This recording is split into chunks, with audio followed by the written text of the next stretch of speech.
자, 안녕하세요, 롱가입니다. 다이어트를 위해서 식단을 하고 있는데 배는 부르지만 뭔가가 먹고 싶은 욕구가 생기거나 과자를 먹고 싶어 하는 경우가 있죠. 왜 이런 욕구가 생기는지 어떻게 해결하는지에 대해서 이야기를 좀 하고 있는데 앞에 두 영상에서는 식단 구성에 문제가 있는 경우 이야기를 했었고 이번 영상에서는 씹는 욕구에 대해서 이야기를 좀 해보려고 합니다. 사람이 음식을 먹기 위해서는 음식을 씹는 과정이 꼭 필요하죠. 최근에는 기술이 발달하면서 갈거나 다지거나 빻은 음식이 많아졌고 그런 음식들은 씹지 않고 마시거나 씹더라도 횟수가 좀 부족한 경우가 있지만 이렇게 기술이 발달하기 전에는 음식을 먹으려면 반드시 씹는 과정이 필요했습니다. 자, 그러다 보니까 사람에게는 이 씹는 행동과 음식을 먹는 행동이 연결지어서 인식이 되어 있어요. 음식을 먹지 않더라도 뭔가를 씹으면 먹고 있다고 착각하게 만들 수가 있는 거죠. 자, 실제로 음식을 먹지 않고 껌을 씹기만 해도 공복감이 줄어드는 효과가 생기는데 예전에는 이걸 활용해서 껌 다이어트가 유행하기도 했습니다. 저녁에 음식을 먹지 않고 껌을 씹는 방식의 다이어트인데 공복감을 줄여주니까 저녁을 먹지 않는 게 힘들지 않고 그래서 다이어트가 잘 된다고 상당히 인기를 끌었어요. 문제는 껌을 많이 씹었더니 턱이 아프다. 이러다가 사각턱이 되는 거 아니냐. 이런 이야기가 퍼지면서 지금은 잘 하지 않는 다이어트 방식입니다. 지금도 인터넷에 검색해보면 껌을 많이 씹으면 사각턱이 되냐는 질문이 상당히 많죠. 자, 다시 원래 이야기로 돌아와서.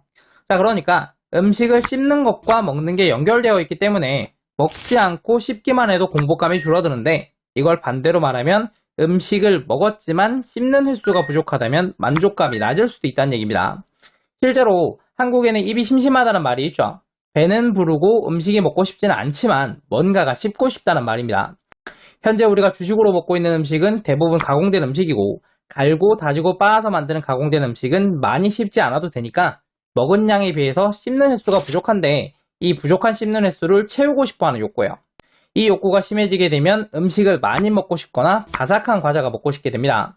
가공된 음식은 씹는 횟수가 적지만 먹는 양 자체가 많다면 결국은 씹는 횟수가 늘어날 수 있게 되고 바삭한 과자는 애초에 씹는 맛이 있으니까요.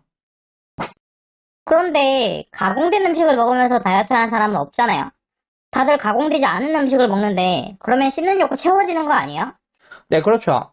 보통은 다이어트 식단을 구성을 할 때 가공되지 않은 음식을 먹으려고 하고 그러다 보니까 자연히 많이 씹게 되면서 씹는 욕구 문제가 해결이 되는데 그렇지 않은 경우가 좀 있어요. 첫 번째는 음식의 양의 문제인데 가공되지 않은 음식의 경우에는 자연스럽게 많이 씹기는 하지만 먹는 양 자체가 소량이라면 전체적인 씹는 횟수는 적습니다. 다이어트를 하는 사람들은 의도적으로 음식을 적게 먹으려고 하는 경우가 있고 이렇게 되면 씹는 횟수가 부족해져서 문제가 생기게 되죠. 물론 이 경우에는 칼로리가 부족하기 때문에 앞에 영상에서 나왔던 문제가 먼저 생기기도 합니다. 자, 두 번째는 부드러운 음식의 문제인데 다이어트 식단을 구성하면서 유독 부드러운 음식만 드시는 분들이 있습니다. 식사의 대부분을 갈아서 마시는 쉐이크를 먹는 사람도 있고 생야채는 전혀 먹지 않고 오직 익힌 야채만 드시는 분들도 있고 단백질 음식은 두부나 계란만 먹는 사람도 있죠. 자, 이런 음식들은 부드럽기 때문에 그다지 씹을 필요가 없고 이렇게 되면 씹는 욕구를 채우지 못해서 식단을 지키기 힘들게 됩니다. 많은 음식이 먹고 싶어져서 치팅데이를 가지고 싶거나 아니면 과자가 먹고 싶어지게 되는 거죠. 문제의 원인이 많이 씹지 않는 거기 때문에 해결하는 방법은 단순합니다. 식단에 씹는 욕구를 채울 수 있는 음식을 추가하시면 돼요. 익힌 야채만 먹고 있었다면 생야채도 좀 드셔주시고 단백질은 두부나 계란만으로 먹고 있었다면 고기를 먹어주시는 것도 도움이 됩니다. 자, 다음 영상에서는 소화기관 문제에 대해서 이야기를 좀 해보도록 하겠습니다.